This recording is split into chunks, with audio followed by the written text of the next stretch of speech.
అందరికీ నమస్కారం. ఈరోజు మనం మిథున రాశి వారి గురించి తెలుసుకోబోతున్నామండి. మరి మిథున రాశి వారికి ఫిబ్రవరి మాసంలో 8, 9, 10, 11 తారీఖుల్లో మిథున రాశి వారు వినబోతున్నటువంటి శుభవార్తల గురించి, అలాగే మీరు చేసుకోవాల్సినటువంటి విధి విధానాలు పాటించవలసినటువంటి ప్రతి పరిహారం గురించి కూడా క్లియర్గా ఇప్పుడు మనం తెలుసుకునే ప్రయత్నం చేద్దాం. ఇప్పుడే కనుక కొత్తగా మన ఛానల్ను చూస్తున్నట్లయితే దయచేసి ఛానల్ను సబ్స్క్రైబ్ చేసుకుని వీడియోకి లైక్ చేసి సపోర్ట్ చేయండి. మీరు ఇచ్చేటటువంటి ఒక చిన్న లైక్ అనేది నా ఛానల్ గ్రోత్కు నాకు ఎంతో సహాయంగా ఉంటుంది. మరి ఆలస్యం చేయకుండా మిథున రాశి వారి గురించి అయితే తెలుసుకుందామండి. వీడియోని ఎక్కడా కూడా స్కిప్ చేయకుండా చివరి వరకు చూస్తేనే మీకు అర్థమవుతుంది. ఈ 4 రోజుల్లో మీ జీవితంలో ఒక కొత్త అధ్యాయం అనేది మీకు తప్పకుండా ప్రారంభమైనట్లుగా అనిపిస్తుంది. అంటే ఈ రాశి వారికి గత కష్టాల వెనుక దాగి ఉన్నటువంటి దైవ రహస్యం అనేది మీ జీవితంలో అనుభవించినటువంటి బాధలు అసలు సాధారణమైనవైతే కానే కావు. ఇతర రాశుల కంటే కూడా ఎక్కువగా మానసిక ఒత్తిడి, ఒంటరితనం, అన్యాయం, నమ్మక ద్రోహం ఇవన్నీ కూడా ఎదుర్కొంటున్నటువంటి ఒకే ఒక్క రాశివారు మీరే. అయితే జ్యోతిష శాస్త్రం ప్రకారం చూసినట్లయితే స్పష్టంగా చెప్పవచ్చు, మీరు ఎంత మంచిగా ఉండాలని చెప్పి మీరు ప్రయత్నిస్తున్నా, ఎంత నిజాయితీగా మీరు వ్యవహరించినా చివరకు మిమ్మల్ని తప్పుగా మాట్లాడుతున్నటువంటి వ్యక్తులు, ఇటువంటి సందర్భాలు ఇవన్నీ కూడా మీకు ఎక్కువగా కనిపిస్తున్నాయి. మీరు చేసినటువంటి సహాయం గుర్తుపెట్టుకోకుండా మిమ్మల్ని తప్పుగా అర్థం చేసుకొని మీపై ఆరోపణలు చేసిన వాళ్ళు కూడా ఎక్కువ మంది ఉన్నారు. ఇది మీ తప్పు కాదండి, ఇది మీ కర్మ కూడా కాదు, ఇది దైవ ప్రణాళిక అనమాట. అంటే మీకు శని ప్రభావం అనేది కొంచెం ఎక్కువగా ఉంటుంది. శని ఎప్పుడూ కూడా నేరుగా ఫలితం అనేది ఇవ్వడు.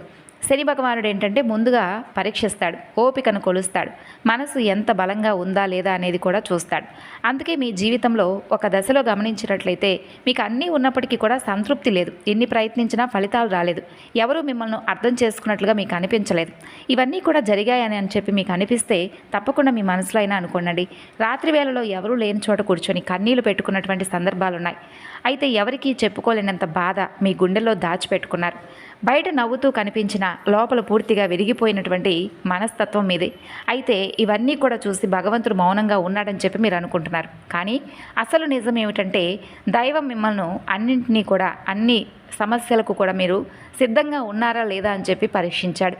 మీరు సిద్ధంగానే ఉన్నారు, అన్నింటినీ భరించారు, అన్ని సమస్యలను కూడా ఓర్చుకున్నారు.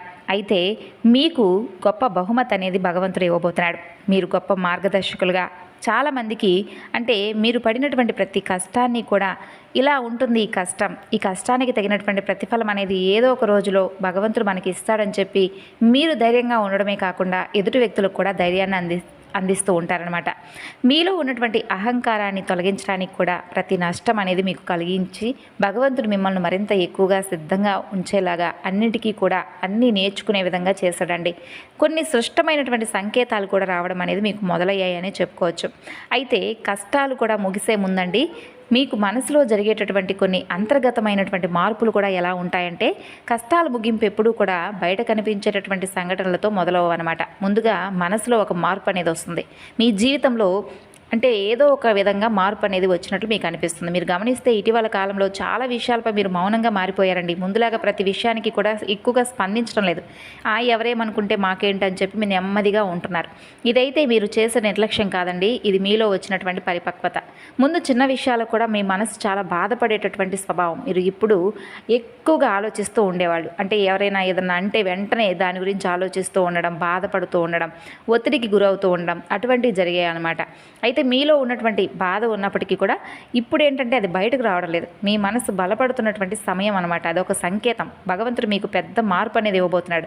ముందు మిమ్మల్ని మానసికంగా స్థిరంగా మారుస్తాడు భగవంతుడు. ఎందుకంటే మీరు పొందేటటువంటి అదృష్టాన్ని మోయడానికి కూడా మీరు సిద్ధంగా ఉండాలి కదా మరి. కాబట్టి ఒక ముఖ్యమైనటువంటి మార్పు ఏమిటంటే, మీరు ఇకపై ఎవరికీ కూడా మీ బాధలు చెప్పాలని చెప్పి మీరు కూడా అనుకోవడం లేదు. ముందుగా ఎవరో ఒకరు అర్థం చేసుకుంటారనేటటువంటి ఆశనే మీకు ఉండేదనమాట. అయితే ఇప్పుడు ఆ ఆశ కూడా పూర్తిగా తగ్గిపోయింది. ఇది కూడా నిరాశ కాదండి, మీ యొక్క ఆత్మకు భగవంతుడు ఇచ్చేటటువంటి గొప్ప ధైర్యం.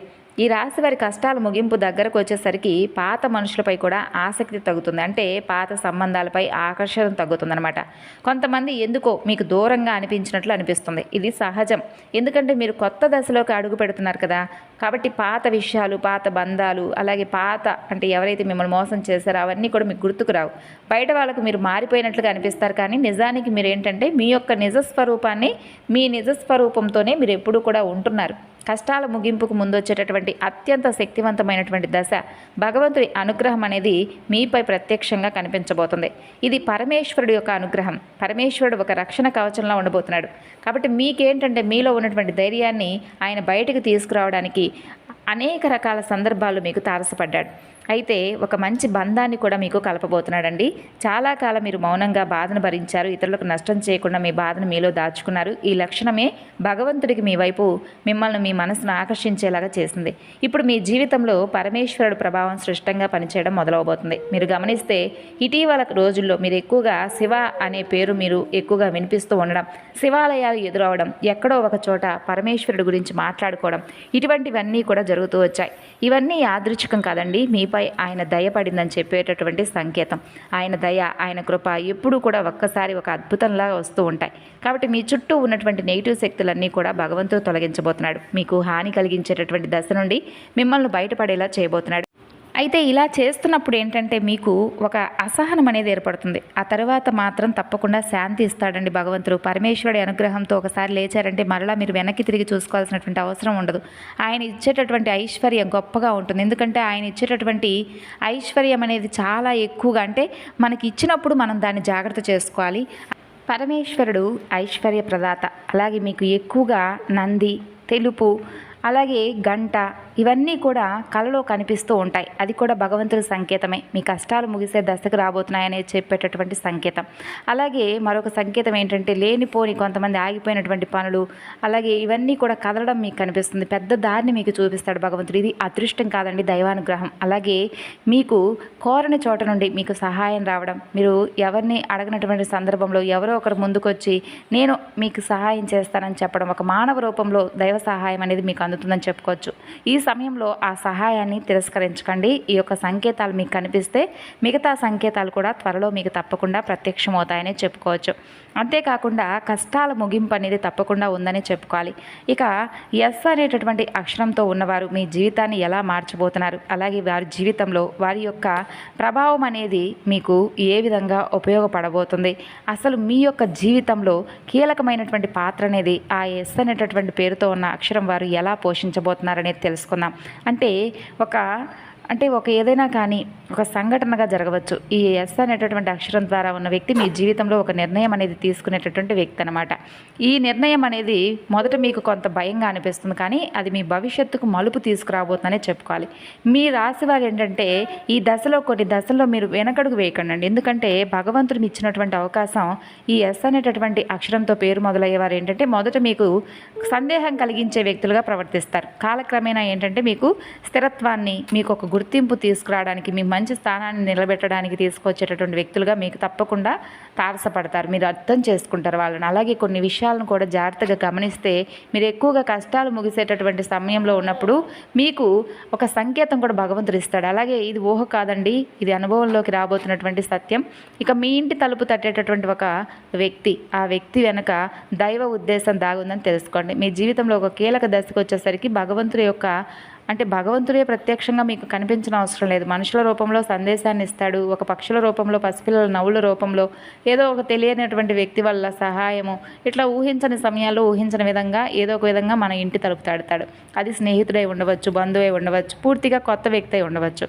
కానీ అతను లేదా ఆమె వాళ్ళు తీసుకొచ్చే మాటలు, సమాచారం, ఆలోచన మీ జీవిత దిశను పూర్తిగా మార్చేస్తాయి. ఆ వ్యక్తి రాకకు ముందు మీ మనసులో ఒక రకమైనటువంటి అలజడి కూడా ఎదురవుతుంది. ఎందుకో తెలియనటువంటి అసంతృప్తి, ఆలోచనల గందరగోళం మీకు బాగా పెరుగుతుంది.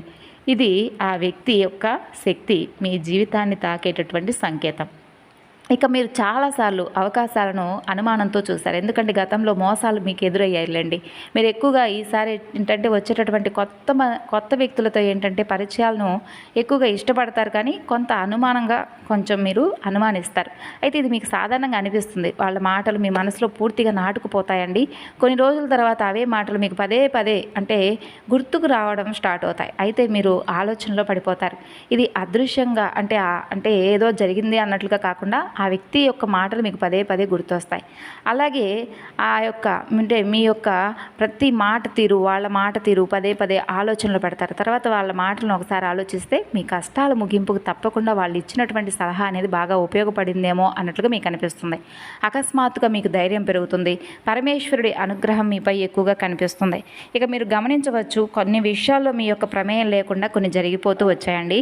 అంటే మీరు ఎవరూ కూడా ఏంటనేది తెలుసుకోకుండానే కొంతమంది వ్యక్తులు మీ మాటలు నమ్మే మీకు ఎప్పుడు కావాలంటే అప్పుడు వెంటనే సహాయం చేయాలని చెప్పి మీ ముందుకు రావడం, ఇది కూడా ఏంటంటేనండి భగవంతుడు ఇచ్చినటువంటి గొప్ప, అంటే మీకు ఒక మంచి అవకాశం అనే చెప్పుకోవచ్చు. మీరు ఒప్పుకున్నా ఒప్పుకోకపోయినా భగవంతుడు మీకు ఏదో ఒక విధంగా సహాయాన్ని చేస్తూ వచ్చాడు. ఇక అదృష్టం అనేది మీకు లేకపోయినా అదృష్టాన్ని సృష్టించి మరీ ఇస్తున్నాడు అనమాట. ఇక ఇతరులకు హాని చేయడానికి కాకుండా మీ యొక్క హక్కులను మీరు కాపాడుకునేటటువంటి గొప్ప వ్యక్తులు అనమాట. అంటే ధనం మీద కాకుండా మీరు చేసేటటువంటి పనుల మీద మీరు ఎక్కువగా ఇంట్రెస్ట్ చూపిస్తారండి. కొంతమంది ఏంటంటే ఏదో పని చేశామా అన్నట్లుగా ఉంటారు, ధనం వస్తే చాలనుకుంటారు. కానీ మీరేంటంటే ధనంతో పాటు పేరు ప్రతిష్టలు, అలాగే మీరు చేసినటువంటి పనికి మంచి గుర్తింపు వస్తే చాలని చెప్పి అనుకుంటూ ఉంటారు. ఇక మీరు ఇక నుండి ఏంటంటే ఆర్థిక పరమైనటువంటి సమస్యలను అస్సలు ఎదుర్కోరండి. ఎందుకంటే మీకు ధనాదాయం అనేది మరింత ఎక్కువగా పెరగబోతుంది. ఒక విచిత్రమైనటువంటి దశ అనేది ఈ 4 రోజుల్లో ప్రారంభమవుతుంది అనమాట. పాత జ్ఞాపకాలు మరలా మీకు గుర్తుకు రావడం, మీరు మర్చిపోవాలనుకున్నటువంటి సంఘటనలు, వ్యక్తులు అవన్నీ కూడా మీ మనసుకు ఒకసారి గుర్తుకు రావడం ఇవి జరుగుతాయి. మిమ్మల్ని కాస్త బాధ పెట్టడానికి ప్రయత్నించినప్పటికీ అది పూర్తిగా ఆ బాధను బయటకు తీసేసి మీ మనసును ప్రశాంతంగా ఉంచడానికి భగవంతుడే ఒక అవకాశాలను మీకు సృష్టించి ఇవ్వబోతున్నాడని చెప్పుకోవచ్చు. మీ జీవితంలో ఉన్నటువంటి పాత రోజులను ముగిసే రోజులుగా తీసుకొస్తున్నాడు భగవంతుడు. మీ బాధను మీరు అనుభవించవలసినటువంటి రోజుల నుండి మిమ్మల్ని కొంచెం బయటపడవేయడానికి ఆయనే స్వయంగా వస్తున్నాడు. కొంతమందితో సంతోషంగా గడపాలనిపిస్తుందండి. ఇవన్నీ కూడా ప్రతి మనిషికి కూడా ఏంటంటే సహజంగా అనిపించేటటువంటి ఆలోచనలు. అయితే మీరేంటంటే ఎవరైతే మీ నుండి దూరం అవుతున్నటువంటి వ్యక్తులు ఉన్నారో వాళ్ళని మరలా మీరు కలుసుకుంటారు. అయితే ఈ 4 రోజుల్లో మీ యొక్క సంకేతాలు, అంటే ఇప్పుడు చెప్పినటువంటి ప్రతి సంకేతం కూడా ఒక మనిషి రూపంలో మీకు ఏదో ఒక రకంగా ప్రభావం అనేది భగవంతుడు చూపించబోతున్నాడు. అనవసరమైనటువంటి వాదనలకు దూరంగా ఉండండి, కోపాన్ని పెంచుకోకండి, ఇతర వ్యక్తులను తప్పు పట్టకండి. ఎందుకంటే ఈ రోజులో మీ యొక్క మనస్థితి అనేది మీకు రాబోయే కాలానికి సూచన ఇస్తుందన్నమాట. భగవంతుడు మీ ఆలోచనలు గమనిస్తాడు. అలాగే మీ యొక్క ఆలోచన అనేది మీ మనసులో బలంగా ఉండబోతుంది. అది ఉద్యోగం, వ్యాపార సంబంధం, అలాగే వ్యాపారం, అలాగే వివాహానికి ఇటువంటి ఏదైనా కానీ మార్పులు అనేవి రకరకాలుగా జరుగుతాయి. ఆ ఆలోచనలను నిర్లక్ష్యం చేయకండి. అది భవిష్యత్తుకు తప్పకుండా మీకు ఒక సూచన అని అర్థం చేసుకోండి. అలాగే ఏదైనా మీకు ముందుకు ఒక అవకాశం వస్తే అది చిన్నదా పెద్దదా అనేది అర్థం చేసుకోకుండా వెంటనే దాన్ని వద్దని చెప్పి అనకండి. అది ఏ అవకాశమైనా కానీ మీరు ఉపయోగించుకోవడానికి అయితే తప్పకుండా ప్రయత్నించండి. ఇక మీ జీవితంలో నెమ్మదిగా కానీ బలంగా కానీ ఒక మార్పు అనేది తప్పకుండా ఈ 4 రోజులు మొదలవడం మీరు తప్పకుండా చూస్తారు. అయితే ఒక్కరోజు జరిగేటటువంటి అద్భుతం కాదండి, ముందు రోజుల్లో ఏదైనా జరగవచ్చు. కాబట్టి దేనికైనా కానీ కాస్త ఓర్పు సహనంగా ఉండండి. కుటుంబ బరువు బాధ్యతలు మరింత ఎక్కువగా పెరగబోతున్నాయండి. అలాగే ప్రేమికులకు కూడా చాలా అనుకూలమైనటువంటి రోజులు. మీ బంధం అనేది మరింత ఎక్కువగా బలపడబోతుంది. ప్రేమికులకు చాలా అనుకూలమైనటువంటి రోజులండి. గతంలో ఏదైనా గొడవలు జరిగినా, విడిపోయి ఉన్నా కానీ తిరిగి మరలా మీ బంధం అనేది చక్కగా కలిసిపోయి ఇంట్లో కూడా పెద్దలకు చెప్తే మీ ప్రేమకు సంబంధించినటువంటి విషయాలను మీరు పెళ్లి దాకా తీసుకువెళ్ళేటటువంటి అవకాశాలు కనిపిస్తున్నాయి. అయితే దేనికైనా కానీ ఓపికగా ఉండనండి. అలాగే కష్టాలు పూర్తిగా పోకపోయినా మిమ్మల్ని కృంగతీసేలాగా కాకుండా ఆర్థిక పరంగా కావచ్చు, లేదంటే ఏ విషయంలోనైనా కానీ సానుకూలమైనటువంటి మార్పులు మీకు కనిపిస్తాయి. ఒక అవకాశం అనేది మీకు అద్భుతంగా మారుతుంది. అది మీకు చాలా అద్భుతంగా ముందు రోజుల్లో పనికి వస్తుంది. అంతేకాకుండా మీ జీవితంలో కనీ విని ఎరగనటువంటి ధనలాభం కూడా మీకు కలుగుతుంది. మిమ్మల్ని కొంతమంది వ్యక్తులు మెచ్చుకుంటారు. ప్రమోషన్స్ అనేవి రావడం, ఊహకు అందనటువంటి విషయాలు జరగడం జరుగుతాయి. ముఖ్యంగా మీకు ఎక్కడైతే గుర్తింపు రాలేదని చెప్పి మీరు నిరుత్సాహపడ్డారో అక్కడే మీకు గుర్తింపు వస్తుంది. ఎవరైతే కాదన్నటువంటి వ్యక్తులు ఉన్నారో ఆ వ్యక్తులు మరలా మీ దగ్గరకు వస్తారు, మీ ద్వారా సహాయాన్ని కోరుకుంటారు. అయితే ఈ రోజును మొదలు ఈ 4 రోజుల్లో మీరు చాలా జాగ్రత్తగా కూడా ఉండాలండి. అవకాశాలు అనేవి వచ్చినప్పుడు జాగ్రత్తగా ఉపయోగించుకోవాలి. అన్ని దిక్కుల యొక్క ప్రయాణాలు అనేవి మీకు సురక్షితంగా ఉన్నాయి కాబట్టి ప్రయాణం చేసేటప్పుడు జాగ్రత్తగా ఉండండి. ఇంట్లో ఉదయం సాయంత్రం చక్కగా దీపారాధన చేసుకోండి. అలాగే మీరు చేసుకోవాల్సినటువంటి ఒక చిన్నపాటి పరిహారం కూడా ఉందండి. అదేంటంటే ఇంట్లో ఉదయం సాయంత్రం దీపారాధన చేసేటప్పుడు టీవీలో కానీ ఫోన్లో కానీ మీకు ఏదైతే ఇష్టదైవం ఉందో ఆ ఇష్టదైవానికి సంబంధించినటువంటి స్తోత్రాలు కానీ నామం కానీ పెద్దగా, అంటే ఇంట్లో ఉన్నటువంటి ప్రతికూలమైనటువంటి శక్తులు బయటకు వెళ్ళిపోయే విధంగా చేసుకోండి. పరమేశ్వర ఆరాధన ముఖ్యంగా చాలా జాగ్రత్తగా శివాలయానికి వెళ్ళి చక్కగా అభిషేకం చేయించుకోండి. అలాగే పరమేశ్వర ఆరాధన ఇంట్లో తప్పకుండా చేసుకోండి. పరమేశ్వరుడు యొక్క నామం అనేది ఉచ్చరించేలా చూసుకోండి. ఇల్లు పరిశుభ్రంగా ఉంచుకోండి. ఇంట్లో ఎటువంటి గొడవలు లేకుండా చూసుకోండి. కుటుంబంలో ఉన్నటువంటి ఒత్తిళ్ళు, అలాగే గొడవలు, ఒకరినొకరు అర్థం చేసుకోకుండా విడిపోయినటువంటి ఏదైతే జీవిత భాగస్వామి తరపు నుండి ఉన్నటువంటి గొడవలు ఇవన్నీ కూడా సమసిపోతాయండి. చక్కగా ఒకరినొకరు అర్థం చేసుకొని చాలా పీస్ఫుల్గా గడిచిపోయేటటువంటి రోజులనే చెప్పుకోవచ్చు. ఖర్చుల విషయంలో జాగ్రత్తగా ఉండండి. అలాగే ఆచితూచి ఖర్చుల విషయంలో వ్యవహరించాలని చెప్పుకోవచ్చు. కొత్తగా ఏదైనా మొదలు పెట్టాలనుకుంటే 4 రోజులు ఎప్పుడైనా మొదలు పెట్టుకోవచ్చు. అద్భుతమైనటువంటి రోజులు. అలాగే సూర్యారాధన చేసుకోండి. ఇక ఇంట్లో దీపారాధన అస్సలు మర్చిపోకండి. అలాగే ఈ 4 రోజులు ఎప్పుడైనా కానీ మీరు కనీసం ఎవరికైనా పేదవాళ్ళు కనిపిస్తే వాళ్ళకి ఏదో ఒక విధంగా సహాయం చేయండి. తమలపాకు చెట్టు చక్కగా ఇంట్లో తమలపాకు చెట్టు పెంచుకోవడానికి ప్రయత్నించండి. ఒక శుక్రవారం పులి మీద దుర్గాదేవి ఉన్నటువంటి అమ్మవారి యొక్క దర్శనం అనేది మీకు అద్భుతంగా ఉపయోగపడుతుంది. కాబట్టి ఇంట్లో కూడా పులి మీద ఉన్నటువంటి దుర్గాదేవి ఉన్నటువంటి ఒక బొమ్మను చక్కగా ఒక ప్రతిమను విగ్రహాన్ని చక్కగా ఇంట్లో ఉంచుకోండి. అమ్మవారి దర్శనం అనేది మీకు బాగా శుభప్రదంగా ఉంటుంది. అలాగే మీకేంటంటే ఆ యొక్క అమ్మవారి యొక్క దర్శనం అనేది కూడా చాలా అంటే చాలా మంచి మార్పులు తీసుకురావడానికి ఉపయోగపడుతుంది. ఇక ఈ రాశివారు తప్పకుండా అమావాస్య రోజున మీకు వీలుంటే కాళహస్తి వెళ్ళి చక్కగా రాహుకేతువుల యొక్క పూజ చేసుకోవడానికి ప్రయత్నించండి. వెంకటేశ్వర స్వామి వారి యొక్క దర్శనం అనేది కూడా మీకు బాగా ఉపయోగపడుతుందండి. ఇంట్లో చేపల తొట్టి ఒకటి ఉంటే మంచిదనమాట. కాబట్టి చేపల తొట్టి ఉంటే ఇంట్లో చక్కగా పెట్టుకోండి. అలాగే ఎరుపు రంగు మీరు అస్సలు వాడకండి. అలాగే నలుపు రంగు కూడా అస్సలు వాడకండి. ఇక శనివారం నాడు నవగ్రహాలకు అభిషేకం, శనిదేవుడికి తైలాభిషేకం చేయించుకోండి. ఈ విధంగా చేసి చూడండి. 3 వారాలు అయితే ఆదివారం కానీ మంగళవారం కానీ గ్రామ దేవతలకు 32 నిమ్మకాయలతో ఉన్నటువంటి మాలను చక్కగా దండ చేసి అమ్మవారికి ఏ గ్రామ దేవతకైనా కానీ పర్వాలేదు చక్కగా 3 వారాల పాటు ఏదైనా ఆదివారం కానీ మంగళవారం కానీ సమర్పించుకోండి. ఈ విధమైనటువంటి పరిహారాలు తప్పకుండా చేసుకోండి. ఇవి చేస్తేనే మా జీవితం బాగుపడుతుందా అనే విధంగా కాకుండా ఇవి చేస్తే మా జీవితంలో ఏదైనా మార్పు వస్తుంది, మంచి జరుగుతుంది అనేటటువంటి నమ్మకంతో చేయండి. భగవంతుడిపై భారం వేయండి. ఈ విధంగా చేసి చూడండి. మీ నమ్మకమే మీ బలం అవుతుంది. ఈ విధమైనటువంటి విధి విధానాలు పనులు చేసుకుంటూ మీ జీవితాన్ని ముందు రోజుల్లో రాబోయేటటువంటి మరిన్ని ఆనందాలను సంతోషంగా ఆనందంగా గడపాలని మనస్ఫూర్తిగా కోరుకుంటూ తిరిగి మరలా మరొక వీడియోలో అయితే కలుసుకుందాం. అంతవరకు నమస్కారం, ధన్యవాదాలు.